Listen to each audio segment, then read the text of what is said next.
अस्सलाम वालेकुम नाज़रीन, मैं हूं मरियम खान और आप देख रहे हैं पाक न्यूज़ टीवी। खबर शामिल करते हैं इस्लामाबाद से। हमारे नुमाइंदे मोहम्मद शहजाद अहमद की रिपोर्ट के मुताबिक सुप्रीम कोर्ट के आईनी बेंच ने 9 मई वाक़यात की तहकीकात के लिए जुडिशल कमीशन बनाने की इमरान खान की दरख्वास्त समाअत के लिए मंजूर कर ली। सुप्रीम कोर्ट के आईनी बेंच ने 9 मई वाक़ये की अदालती तहकीकात के लिए बानी पीटीआई की दरख्वास्त पर समाअत की, जिस सिलसिले में एडिशनल अटॉर्नी जनरल और इमरान खान के वकील अदालत में पेश हुए। दौरान समाअत एडिशनल अटॉर्नी जनरल ने कहा कि दरख्वास्त अवामी अहमियत की नहीं है और इस पर एतराज़ात हैं।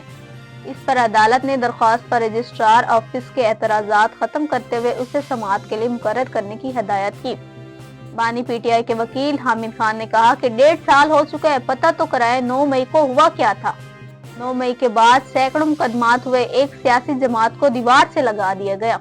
इस पर जस्टिस जमाल मंदोखेल ने सवाल किया, आपने हाई कोर्ट से रुजू क्यों नहीं किया? हामिद खान ने कहा, ये किसी सूबे का नहीं पूरे मुल्क का मामला है, इसलिए सुप्रीम कोर्ट से रुजू किया।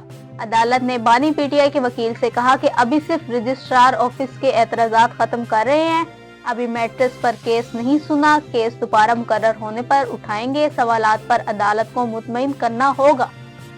दौरान समाअत जस्टिस मुसर्रत हिलाली ने रिमार्क्स दिए कि अगर कमीशन बन भी गया तो सिर्फ जिम्मेदारी ही फिक्स करेगा, जुडिशल कमीशन रिपोर्ट का फौजदारी मुकदमात पर असर नहीं पड़ेगा। बाद सुप्रीम कोर्ट के आईनी बेंच ने केस की मजीद समाअत गैर मुअय्यना मुद्दत तक मुलतवी कर दी।